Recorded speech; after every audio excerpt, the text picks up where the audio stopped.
UP में BJP के सपा और कांग्रेस गठबंधन से पिछड़ने के बाद अब मंथन और चिंतन का दौर जारी है। इस बीच एक बड़ा खुलासा हुआ है जो बीजेपी को परेशान कर सकता है और लगता है शायद यही वजह रही जो बीजेपी को यूपी में करारी शिकस्त का सामना करना पड़ा। बीजेपी लोकसभा चुनाव में यूपी से मिली हार की समीक्षा कर रही है, जिसको लेकर पार्टी में बैठकों का दौर जारी है। वहीं धीरे धीरे कई सीटों पर भीतरघात की बात भी सामने आने लगी है। कई बीजेपी प्रत्याशियों का दर्द भी छलक उठा है, यानी उन्होंने पार्टी नेताओं द्वारा ही साजिश कर हराने का आरोप लगाया है। हार के पीछे खास करके हमारे 3 विधानसभा सिकंदरपुर, बांसडीह और बेलथरा रोड और वहाँ का जिलाध्यक्ष संजय यादव शुरू से मेरे खिलाफ कार्यकर्ताओं को भड़काने में लगा हुआ था और सभी मंडल अध्यक्षों को बराबर निर्देशित करता था कि भारतीय जनता पार्टी को वोट नहीं करना है, रविंद्र कुशवाहा को चुनाव हराना है। और इसी अभियान में शुरू से अंत तक लगा रहा। हमारे सलेमपुर में यहाँ पर प्रदेश सरकार की राज्य मंत्री है विजय लक्ष्मी गौतम, ये एक दिन भी प्रचार करने के लिए सलेमपुर में कहीं नहीं निकली और अपने लोगों को लगा करके सुनियोजित तरीके से मेरा विरोध कराया।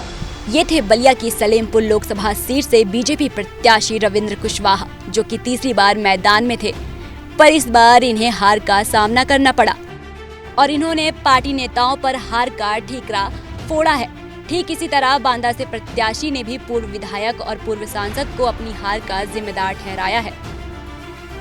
मैं बांदा चित्रकूट से हूं और मेरी सीट पर जो हुआ है वो अपने भारतीय जनता पार्टी के पूर्व सांसद, पूर्व विधायकों ने जम करके खुल करके विरोध किया, मंचों पर नहीं आए।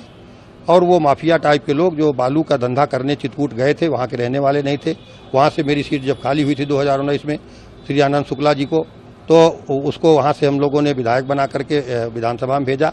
लेकिन जब उसको 22 में टिकट नहीं मिला तो वो नाराज होकर के ऐसे लोगों ने अपनी जातिगत दुहाई दे करके लोगों को इकट्ठा किया और इस चुनाव में नुकसान पहुंचाने के लिए उन्होंने पूरा प्रयास किया। लेकिन अब सूत्रों से खबर है कि समीक्षा में यूपी में बीजेपी की हार के पीछे एक खास पैटर्न के चलते बीजेपी के वोटों में कमी आई है। जांच में पता चला है कि आरक्षण के मुद्दे से लेकर जातीय गोलबंदी और कोऑर्डिनेशन की कमी के चलते ऐसा हुआ।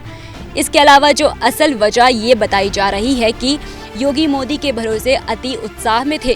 कई प्रत्याशी के खिलाफ जनता में नाराजगी थी। टिकट बंटवाने में राज्य सरकार की अनदेखी, प्रत्याशी और संगठन के बीच तालमेल नहीं था। स्थानीय विधायकों का सपोर्ट न मिलना, स्थानीय कार्यकर्ताओं को मिलाकर न चलना, दलित पिछड़ों को संविधान बदलने का डर, राजपूत ब्राह्मण वोटर्स की नाराजगी और बंटवारा, संविधान बदलने की बात का जवाब न देना, आरक्षण खत्म करने वाले दुष्प्रचार पर खामोशी, जिसके चलते बीजेपी का वोट प्रतिशत करीब 7% कम हुआ और बीजेपी 33 सीटों पर ही सिमट कर रह गई और साल 2019 के चुनाव के मुकाबले बीजेपी को 39 सीटों का प्रदेश में घाटा हुआ।